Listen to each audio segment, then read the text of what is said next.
जब कभी घर परिवार में कुछ बातें होती हैं तो बातों बातों में कई कहानियां निकल के आती हैं।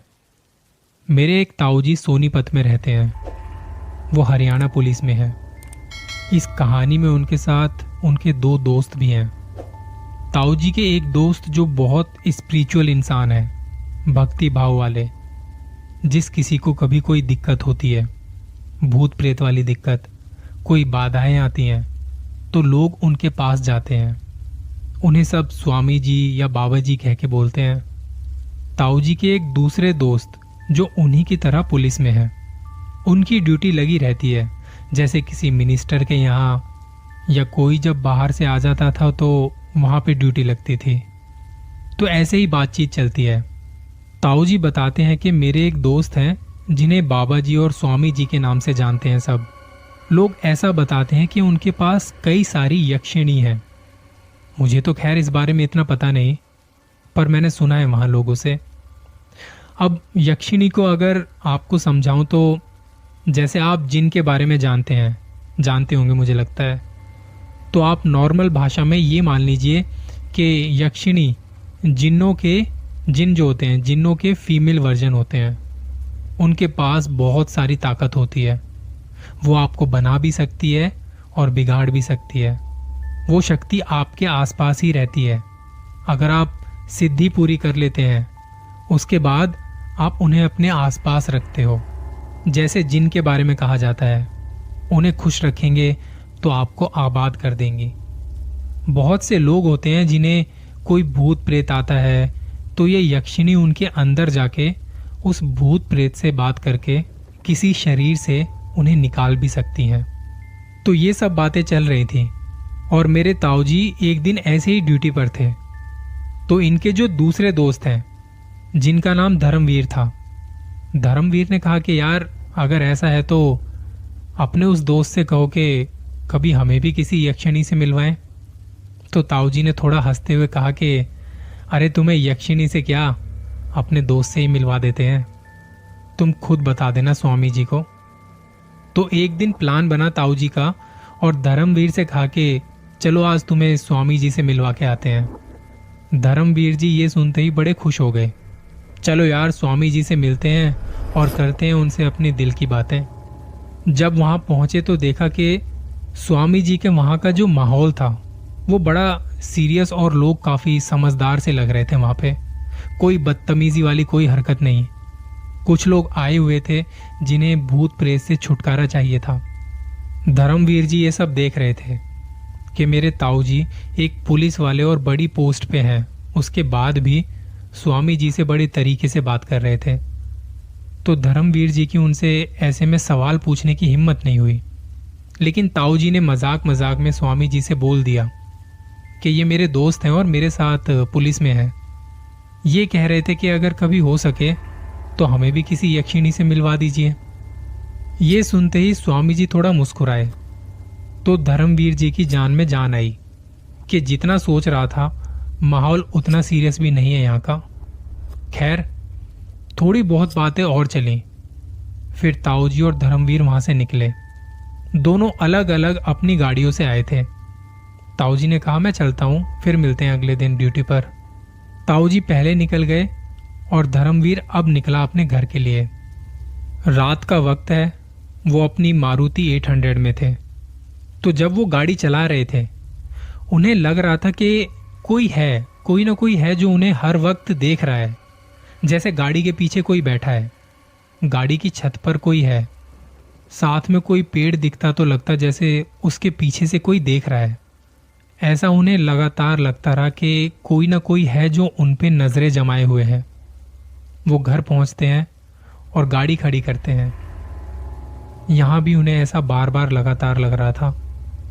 धर्मवीर जी की ये सोचते सोचते हालत खराब हो गई कि कुछ तो गड़बड़ है।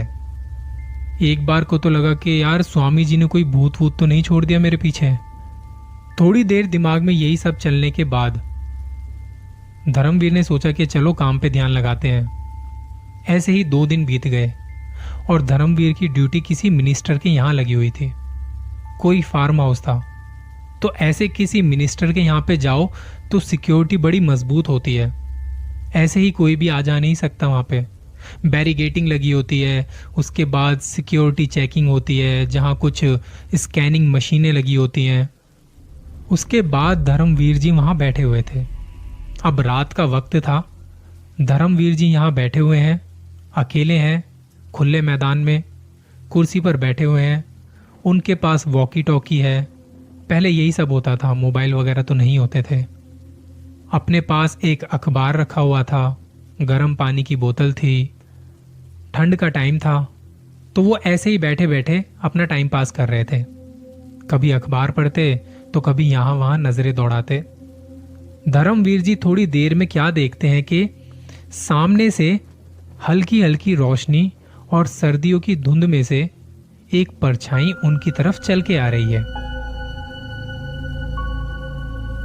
जैसे जैसे वो पास आती है तो वो देखते हैं कि कोई औरत लाल साड़ी में सर पे पल्लू रखे हुए उनकी तरफ बढ़ रही है।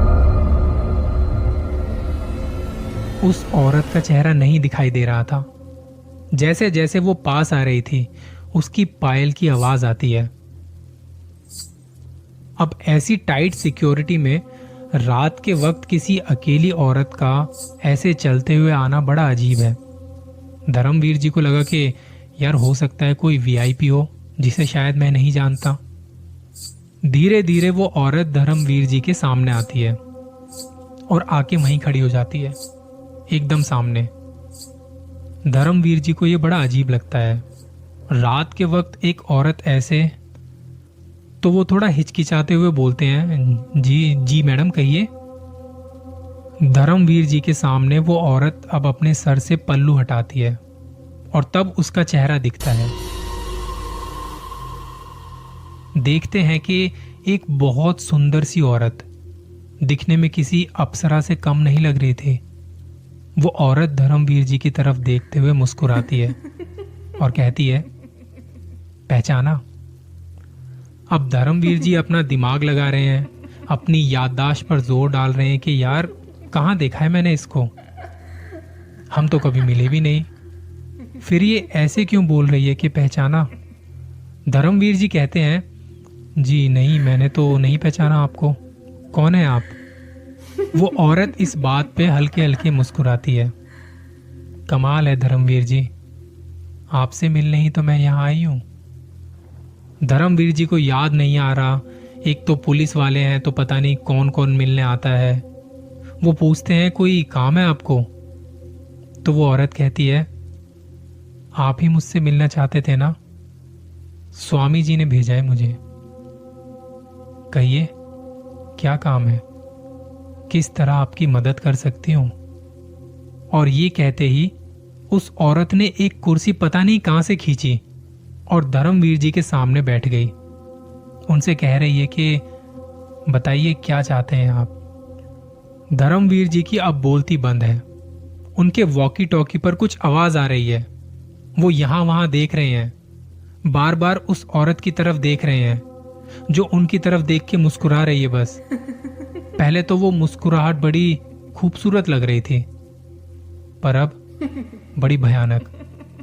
धर्मवीर जी कहते हैं, जी मैं तो कुछ नहीं चाहता, मैं तो बस ऐसे ही कह रहा था कि एक बार हमें भी मिलवा दें।